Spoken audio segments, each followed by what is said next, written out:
My name is Raiber. I'm at the Gokhale School of Economics. Today I'm going to talk about two projects. One already mentioned is a published paper, and so the co-authors are Amapani, Gokhale, and Paul Seabright, but also about like a work in progress, and that is with Toby, who is here today, and with Amma. So that's why you have this many people here on the books. The general motivation. So economics of religion is not a very big topic. It's still relatively a niche topic in economics. Why? Economists have long experienced this idea that, Weber's hypothesis that religion will, with development, just disappear. So it was really on the radar of economists. However, that has changed because, as we all know, religion has not disappeared, and it's still playing a huge role on the organizational part.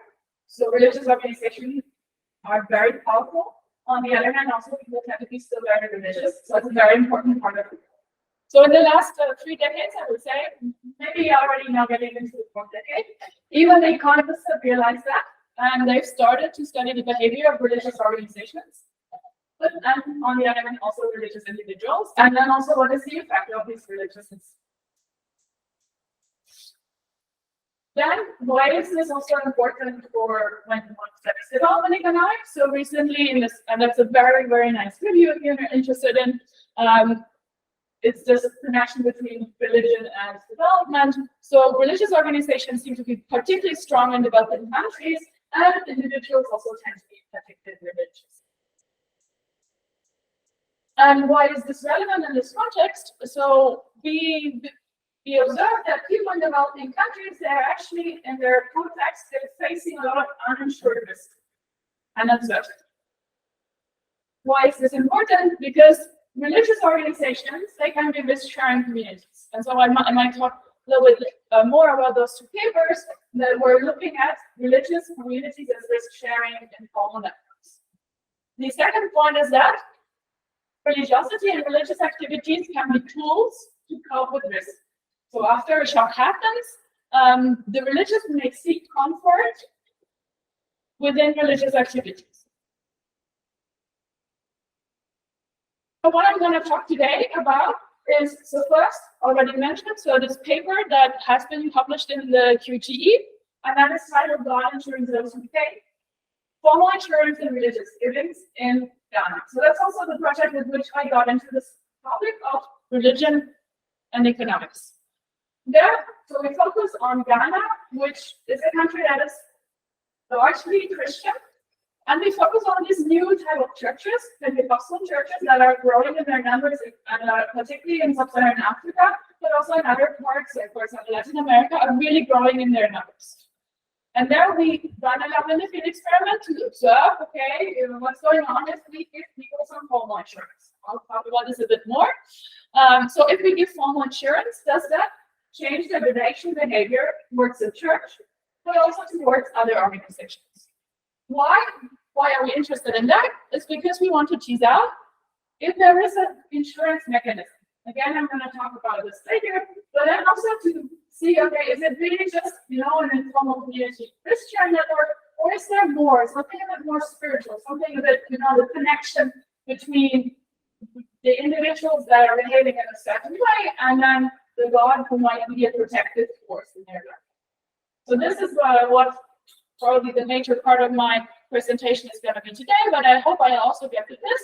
And so that is a work in progress, and that's the risk and religious rituals in India, where I hope I can present to you some preliminary ideas that we have of the lab in the field experiment on risk and religiosity that I can already now underfeed a little bit with qualitative insights, and we have already got.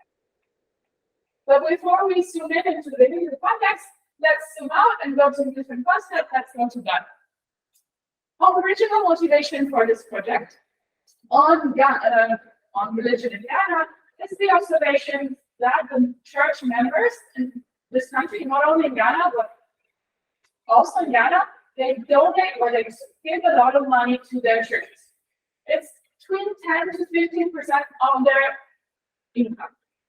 So if you think about this, like if you think about like the number of income that you have, 10% of that this is the money that they give, or up to 15%, and it's what they give regularly, like every month they give to the church. For some of the religious, it might be even higher.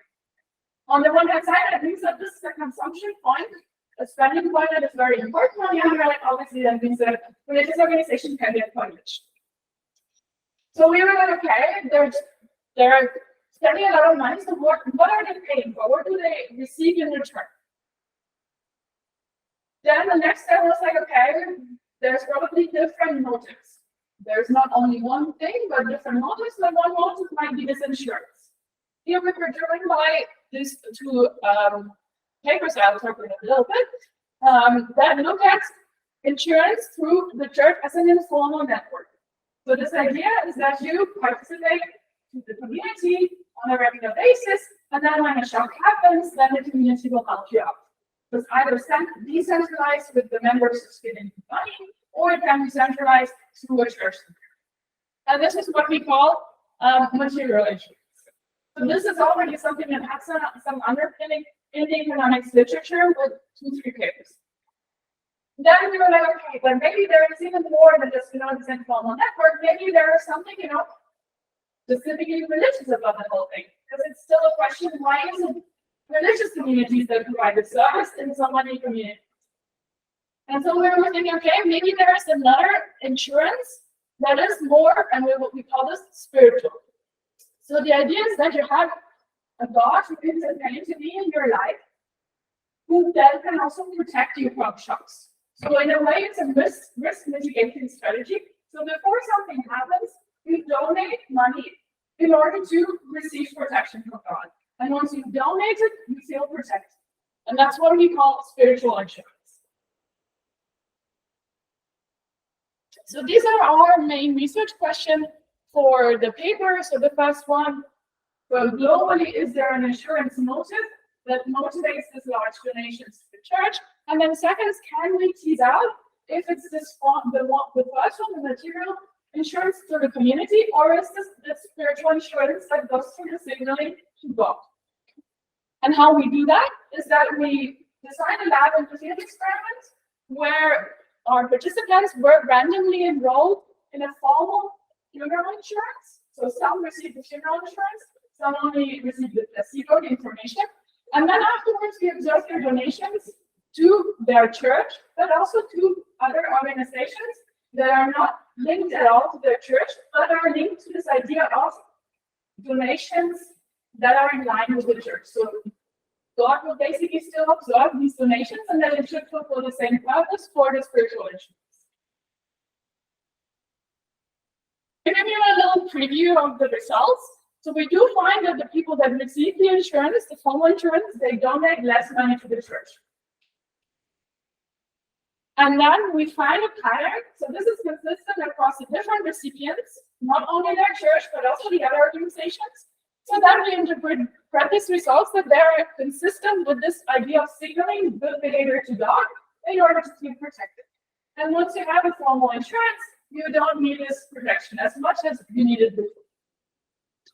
We did this twice because the referees weren't happy. We went back, and after 4 years, we were even able to replicate this.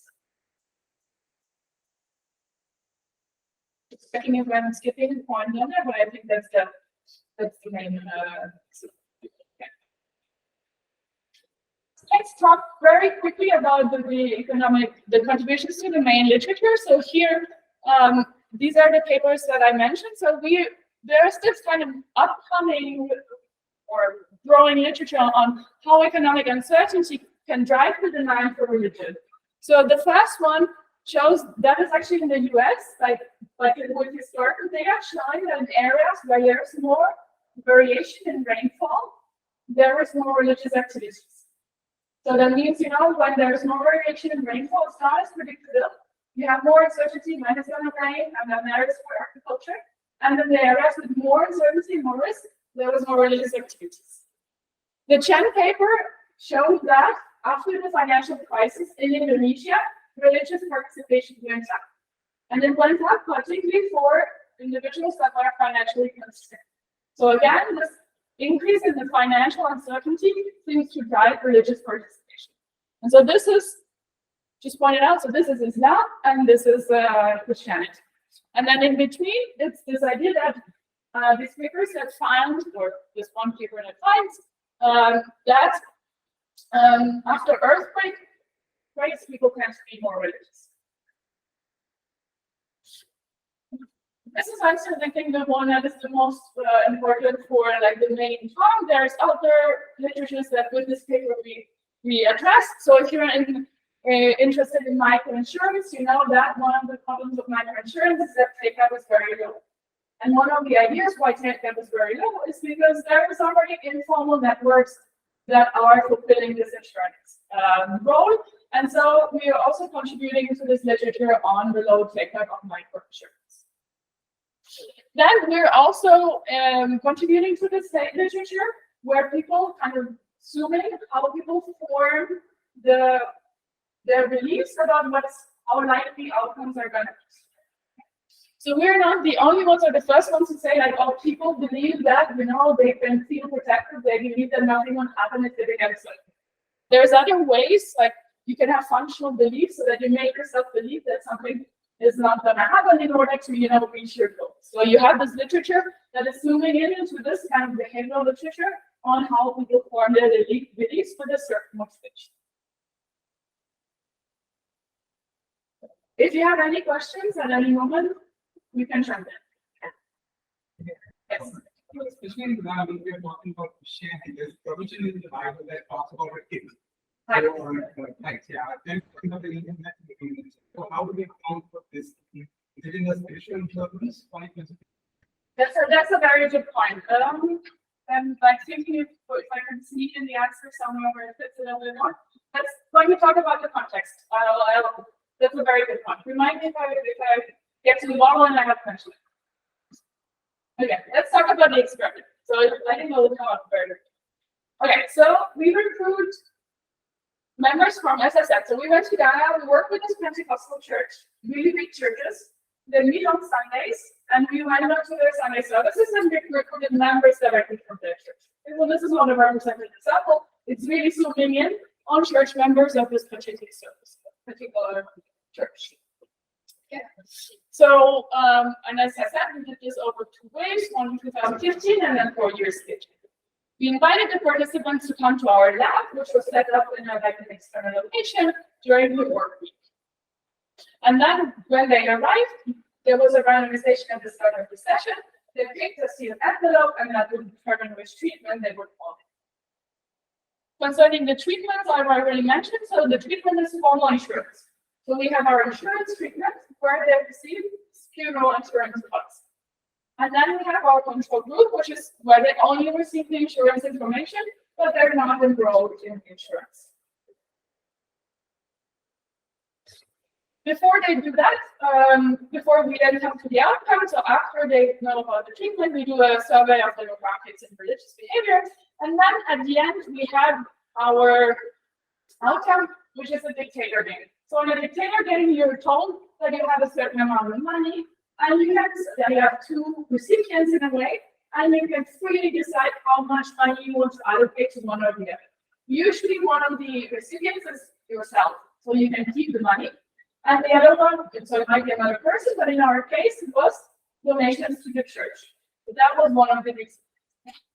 But then we also added 2 other recipients, a charity and a spiritual event. So the charity was a secular charity taking care of street children in another part of the city.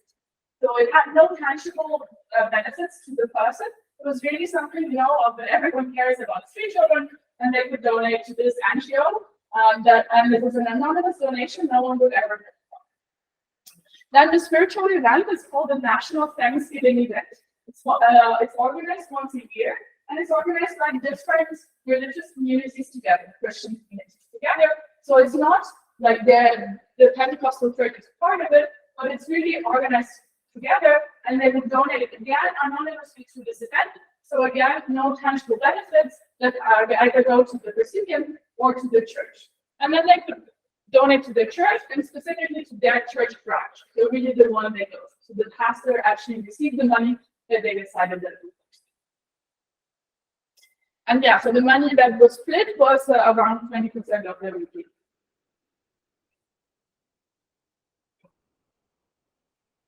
yeah, so let's here discuss a little bit like the context.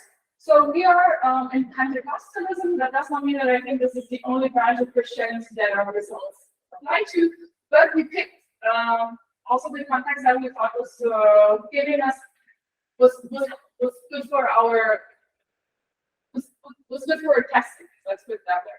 Why? Because Pentecostalism is very explicit about the relationship between giving and God, the divine beginning. So within, like, so I spend also a lot of time during their Sunday services. So within this government, pastors would really make this very specific in saying, if you give money today, God will reward you tomorrow. If you pray for something today, your health, also prosperity, then God will reward you tomorrow. In a way as well, like if you have been blessed with money, you should give back. If you have been blessed with health, you should get that. So this goes this direction. One, which is called like a seed offering, which is you give something to receive, like you give money to receive money. That's the kind of way. And then also like as a thank you or Thanksgiving donation that afterwards. Very like stupidity that when basically you always have to. Then the tithe. Within those communities, it is usually common to pay tithes when you have stable income. Tithes are 1/10 of your income. So that is in the Bible. Not all Christian branches really implement it. It's also common in Islam. And these churches really implement this. And that's actually something that is a bit separate from the donations we're going to look at. So tithes is something that we pay on a monthly basis. You go to the pastor, you don't spell your name, you get a receipt. Okay. So there is no anonymous, meritocratic motivation behind this. This is really, as paying your membership, basically. And so it makes you part of the church, and that's what the tithe is. Thank you.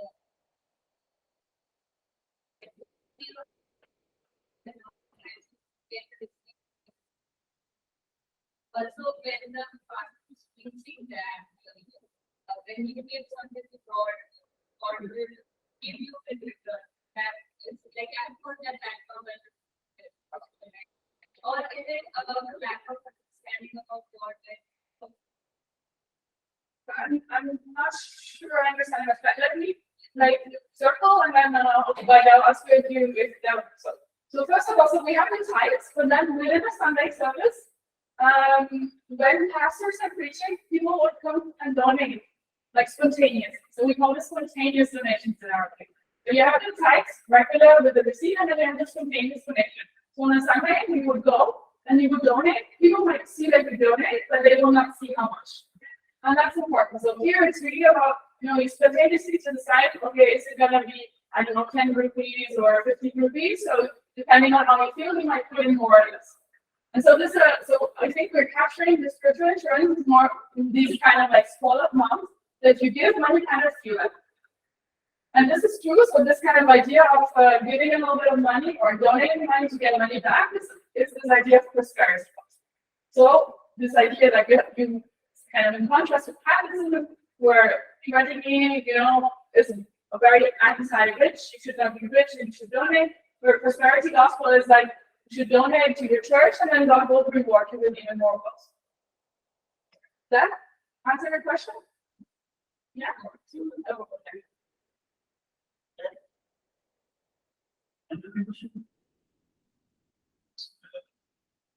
Within the church.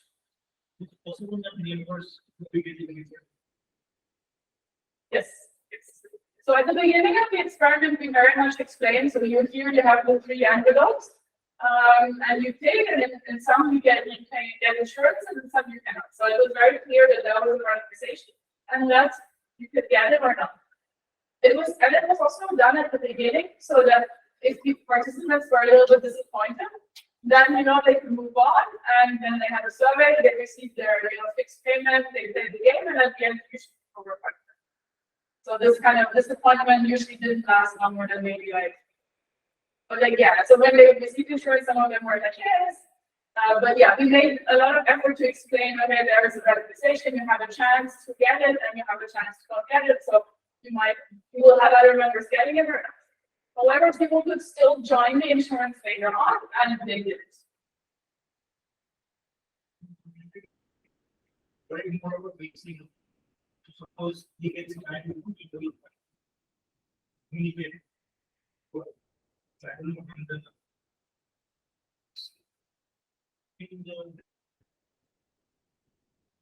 how much time is spent. So there is only, so that's in one go. So the dictator game is, so you have the anonymization, then you have the survey, and then you right away get the dictator game. And you do it within a session, and everyone gets the same. And then basically people will go, the next people come in, and the next session starts. So there was no, within the session, like it was very homogeneous, and you would not talk to each other. Okay. So why did we choose to do funeral insurance? It's because it is a very, very costly social commitment. So here you can see a funeral celebration. You have a lot of people coming for the funerals. It lasts a couple of days. They're singing and so forth, and you're supposed to, as a family, you're supposed to provide the food and the drinks and everything for them. And even like the costumes already cost the growth in 2 months. So that's why there is already in the sector, there is already funeral insurance. It's just that pay is very low. And so we partnered with this company, Enterprise Life, that is an established private company. And so what we offered was this 1-year policy that contributes, so 1,000 Ghana. So it's a couple, 200, 300 euros version, if there is a family member dying within a year. And a family. So you could, the participant was enrolled, and they will basically select one family member that is also enrolled. The policy is usually quite cheap, so for, which makes it basically a bit surprising that people don't really use it. It's actually quite cost benefit in a way is quite good. And so for the ones that were enrolled in the life insurance, we covered this. But as you can see, I mean, theoretically, they could have used the payout from the experiment paper, but not like other. But yeah, funeral costs are much more than this. So even like the 100 Ghana does not cover 1,000 just. Now, as I said at the beginning, they get their treatment, they get this information, then they go through the experiment, and then they go to the dictator game. What does the dictator game? So I'll focus on this. We'll focus on these 3 outcomes. So they played the game several times. One was picked randomly and paid out. And so here, the main ones that I'll focus on is this. You have 11 capacities. Decide how much you want to keep and how much you want to give to your church. Then, second game, decide how much you want to keep, how much you want to donate to the secular street children's fund, and the Thanksgiving. Order was randomized. Here you can see how it looked like. I have this on the computer screens, and here is an example where you just keep 1 Ghana city. So you have this 1 mark that goes into your envelope, and then you have 10 Ghana cities which goes to this Thanksgiving event, and then you could like put this slider back in.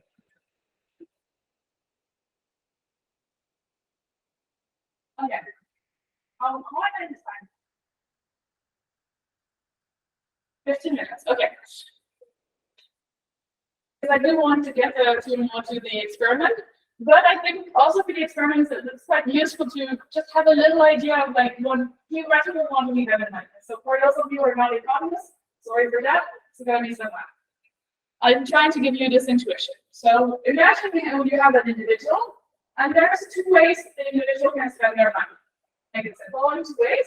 One is secular consumption, food, going out, drinks, whatever. And then the other one is religious consumption, like donations to the church. And you get utility from both of those actions. The individual has a fixed income Y and decides to give a share G towards the religious consumption. And so the rest will go to the secular consumption. However, there are 2 states of the world, good and a bad state. In the good state, nothing happens to you, everything's fine, you have donated your religious donation, and then you know what is left over and go to say. Now, in a bad state, you have like what we model as a big financial loss. So So you've already made a religious donation, but now you have much less money for your secular consumption because you have this financial loss. And that will occur with a certain probability. So you have this expected utility, that is, the probability of the good state, you have everything to spend, the probability of the bad state, where you have this loss, and then you have, your secular consumption, your religious consumption that you always have. I'm sorry, I'm going to go a bit quick, but for the intuition again. Because, so how would you then model this material and spiritual insurance? So the material insurance would mean that if there is material insurance and you donate, that you get some financial help once you have this loss. So your loss will be reduced by something that might be a function of how much you have donated. And so you will be better off in the bad thing. For the spiritual insurance, it's the idea that God will reduce the probability that the bad step happens. So here, in this case, if you have spiritual insurance, the probability that the bad state happens is actually lower the more you donate. So the more you kind of donate or behave in a certain way, the less you think this bad state is going to happen.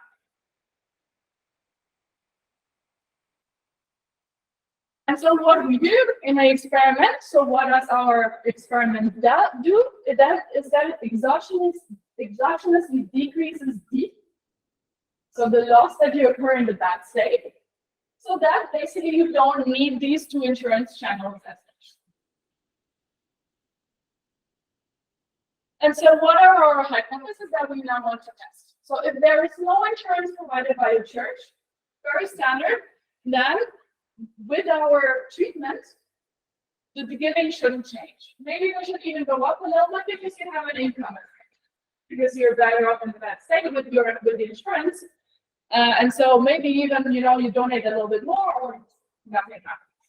However, if you have this material insurance, then what matters is your donations to your church, because that's the one that is observed. And so we expect that donations decrease once you have this insurance, but only to your church.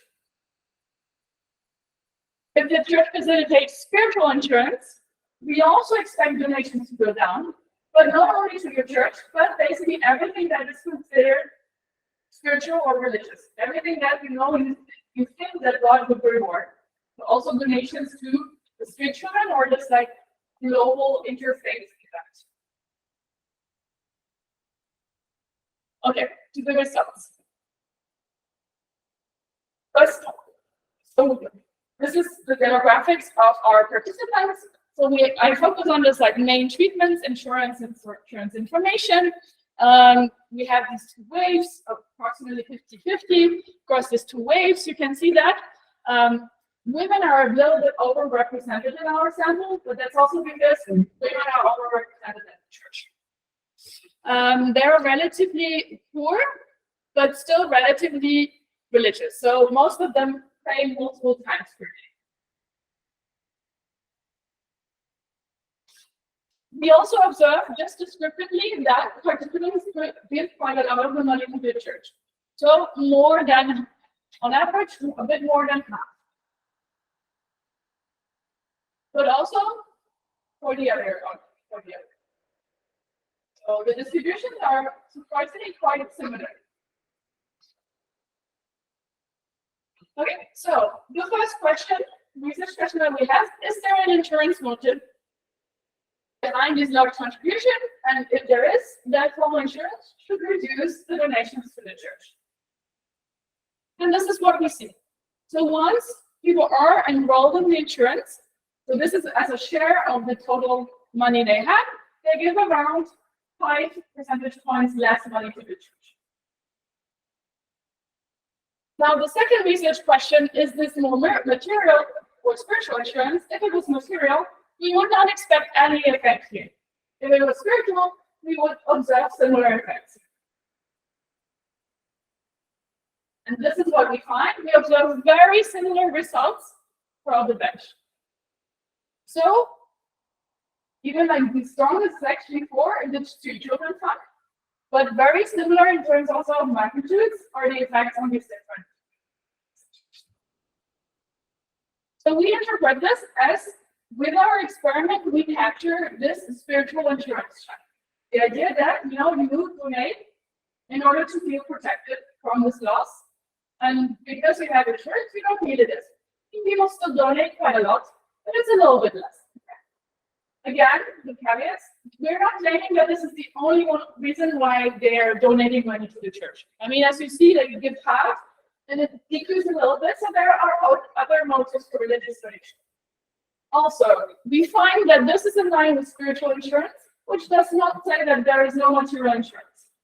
Indeed, we actually ask, and we find that 1/4 of our participants say that they've received financial help from the church. We also ask people, who would you ask if you had financial problems?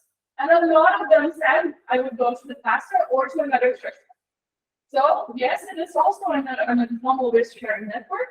We also ask the pastors, and they have welfare costs. So it's also this is actually organized. So material insurance is there, but we also now capture this spiritual insurance check. I'm not going to have time to go with the robustness. Let's go to the conclusion. So as a recap, religious participation comes usually with a cost. Time, money, somehow. And it might reflect this access to social networks, to these communities, but it might also involve this beliefs in an intervention that's sought. And so what we find in our experiment that after random enrollment in the formal funeral insurance, members give less money to the church, but also to these other organizations, and this pattern is consistent with this spiritual signal in time. And so what are they paying for? When we go back to our original question, this paper shows that how insurance might be involved. So these two kind of things going together, and that might also help explaining this low take-up of formal insurance. And I'm not getting much last point because it also skips my slides, but there is this material and spiritual services that are both provided by the church. So now I would go to, if there's no question, but I would like to also talk about religion and India, which is work in progress and therefore should not be put on. Question? Yes. Part of the yeah.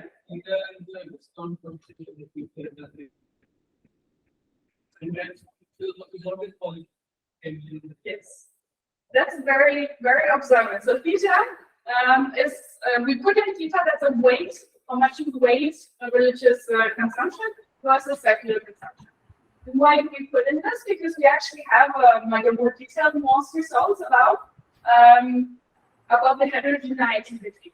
So it might be that, for example, during religious festivals or holidays, you might value religious consumption more because the atmosphere is different. So you would rather not skip a meal and then invest more in religious activities. So the PISA can capture this. And the interesting thing is that the hypotheses that I show you are for a certain PISA limit. And if the PISA is very high, like if you really value religious consumption a lot, you donate already a lot, then the hypotheses are different. So the hypothesis I showed you are for like a normal PISA level. And so we actually have this heterogeneity. So I won't have time to get into it. But what I can tell you is like maybe don't sell life insurance during religious festivals. Everyone will already feel very protected and no one will buy it. So the normal PISA, so in our case, is if we recruit church members during a normal time where there is no festival, then our hypothesis. If we recruit them during, in this case, it's called revival weeks. It's a week of very intense church going, and everyone goes every day to church, donates every day. Then our results don't. But I mean, I can't give you a specific. But maybe as I said, it would be called as unnormal, like there's no festivals going on. These hypotheses hold, but maybe have like a huge big religious festival, it's financial. So that might be. There's also, I mean, obviously individual heterogeneity. So yes, average results, normal church members, normal day, all results. I have a query. Either you can or maybe to the church or maybe No, so these were different parents. Yes. Yeah. It's the the participant had choice between the church, to people himself, Catholic in Hale, Catholic in Hale, himself, or any other. So what we did is like you have like 11 games that are separate. In the first one, you decide how much do you want to keep, how much do you want to donate. The second one, how much do you want to keep, how much do you want to donate to the street children. You do this for this whole set of games. And only one game is going to one game is going to be selected at random, and that is going to be paid off. So there is no cumulative effect of your decisions. So each of them just has like a 1/11th chance of being paid off. And we made sure that before they paid like a little exercise, if there was a draw, like an exercise draw, so that they understood that exactly that was. But also in order to verify this, we also randomized the order to see if the order had an effect because of that. That was what we were. I can maybe take your questions.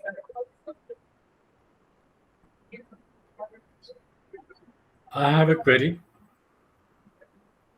Can I?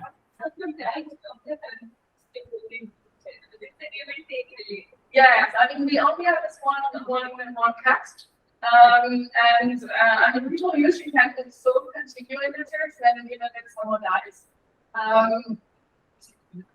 My co-author is actually working on like how people cope with shocks in religious communities and the help that they actually receive. So as I said, there is also this material insurance, and the church members will come and they bring actually to Europe.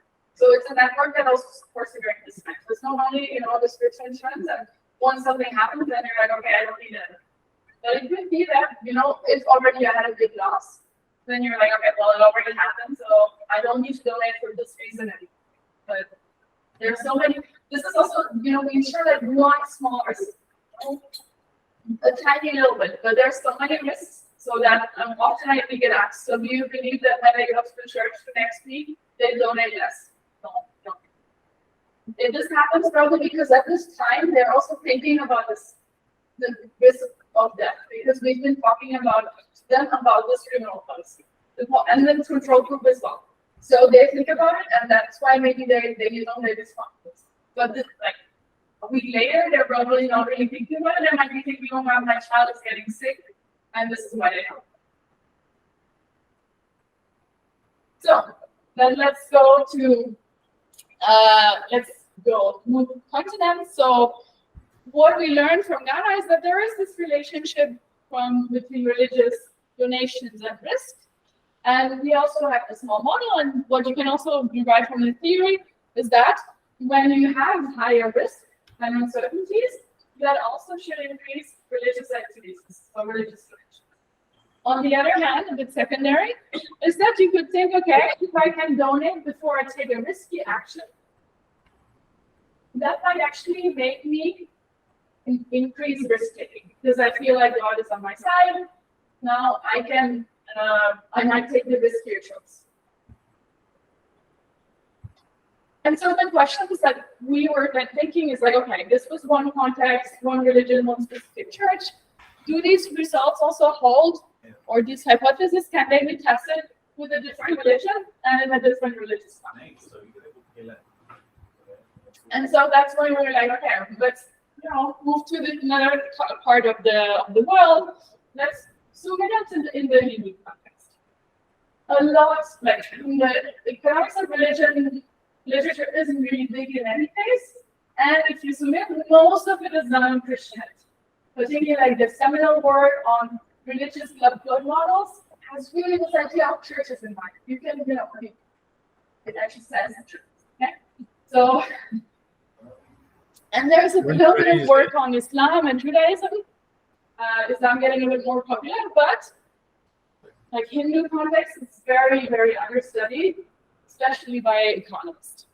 Why as well is because they focus on religion as a community. Like, you know, they come together on a regular basis on Sunday for Christians, but it might also be, you know, Friday prayers for Muslims. So it's really a community, and economists like networks.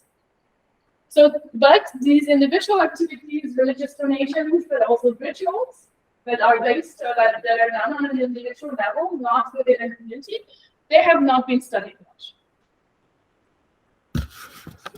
Yeah, they are very, very commonplace in it. I mean, rituals are done on a daily basis, either at home or the temple or at both.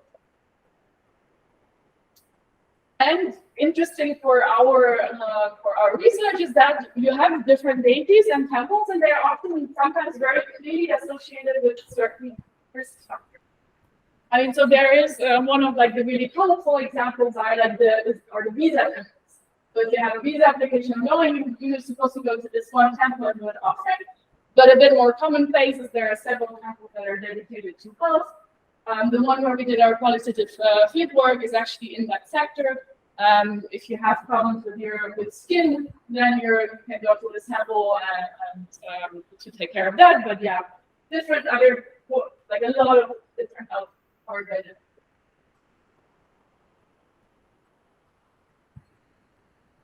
The question now is, can you test the previous hypothesis on this relationship between risk and religious activities? Can we test this also in the Hindu?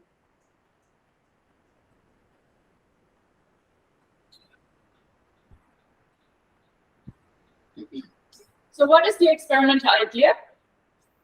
Again, we said okay, risk and religious activities, so we need to vary those. Okay?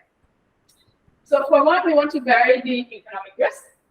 And on the second dimension, we want to vary the option to engage in religious activities. Now, obviously, that's not as easy as it sounds, just vary stuff. But we're still on the progressor, so we're really thinking about this. Okay? So how, as a behavioralist, okay, economic risk is usually like, you know, if people choose between a fixed payout or a very low risk payout and a high risk payout. So you can make this in like a game, you know, you pick this one box, you always win if you draw, or you can pick like a risky box where you only win in 1/3 of the cases, but you get a higher payout. But for the payout already, we've been discussing, okay, isn't like if they just win money, is this gonna be, how is this perceived? You know, you just give people like 1,000 rupees in their hand, or like this is kind of weird. Is this gonna people start talking, and this is introduces inequality? Is it better if we kind of say, okay, this is supposed to be for the books for your children, or for the educational expenditure, or is it better if we say like, okay, this is supposed to help you with your farming equipment, so this money is supposed to be spent on that? So these are things that we think about. So how are these outputs perceived? At some point, we were also thinking about like running the experiment in different times. So there's a very famous paper that ran the experiment. I think it was before and after August. Before, people were much more nervous about how things go out, and after, people were much more kind of relaxed because things have been already settled. But yeah, I think we're not super sure that this. So we're probably gonna go with the first one. But yeah, this was another idea that we talked about. Then also quite important, like how to vary the option to engage in a religious activity. So for one, then we thought, okay, let's maybe vary the location of the experiment. If we run the experiment next to a temple, and we tell people, you know, you have a small break, and then afterwards you'll play a lottery, and you're just next to a temple, maybe they just, you know, quickly go in and they do a small prayer. Versus if we have it a bit further there, and if they just sort of wait around and not going to do anything. And so in the one case, they're going to have the option to engage in a religious activity, and in the other one, they have not. I mean, obviously for this, we have to find a temple where people feel comfortable going in. There might be groups that would not necessarily go in this one temple, but in the other. So we have to see, we actually find a temple that, you know, the people that we invite all feel comfortable going in, have to take into account Different things like, for example, that there might be women on the period might not be allowed to go in, so what do you do with that, or what can't really ask them on the period. So these are kind of the things that we are thinking about currently. Another option was like, okay, maybe we can like set up a little store where they can buy religiously connotated items, like for example, incense sticks. Well, at some point we were like, oh, let's sell coconuts. But I think again here we are at the moment we're tending towards the first one. But I mean, also after the talk, if you have any ideas, I don't have to hear that. But let's talk a little bit about the experimental ideas. So let's assume we nail all of these things. Then this is the design that we have in mind. We have two hypotheses that we want to test. Hypothesis one: individuals are more likely to engage in a religious ritual when they're faced with economic risk. This is the one that already has support in literature. Economic risk increases as people participate more. We want to see, can we nail it down in the experimental design? Okay? So the idea is we invite people to come to our experiments, which might be next to temple or not. We have a survey which might be unrelated, maybe about agriculture, whatever.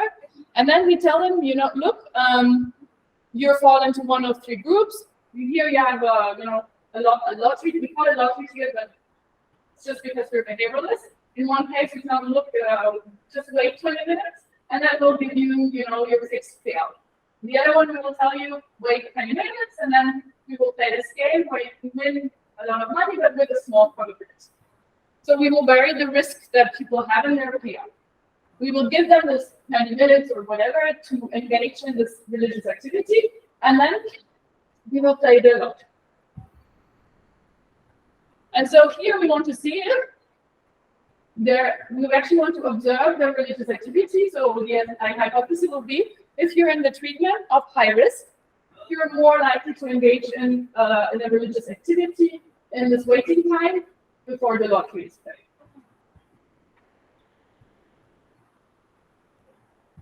Hypothesis two is religious rituals increase individual risk taking. So that's a little bit normal. You would still have the same survey. And here, this is where the location comes in. Okay? We would have, some of them would have the option to engage in a religious activity and some not. Because some do the experiment close to the temple, some not. And then they're not, which lottery they're getting, like if it's no risk or high risk, is not fixed, they can choose it. So we tell them, after 20 minutes, you have to choose between, the box with no risk or the box with very high risk. And then we have the others, those next to the temple, they might just, get in, pray, and then come out and choose, are more likely to choose that box. That's the hypothesis. We test those.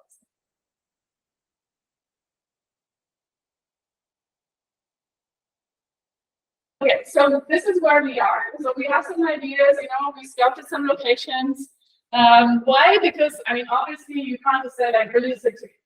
Let's ask people to make donations like in Ghana. Let's ask people to, light a candle like they would maybe in Germany, but we actually have to find a religious activity that is widespread and that people would really do in this context. So that's quite important. And obviously the risk variation. You need to see how risk-taking people are, because we want them to be, in between taking risk and not taking risk, so that, we can, some might be convinced to take risk with the religious activity, and it's not. So that also needs to be a little bit tilted. And so what we've done so far is we've done qualitative interviews on risk and religion in a village close to Pune.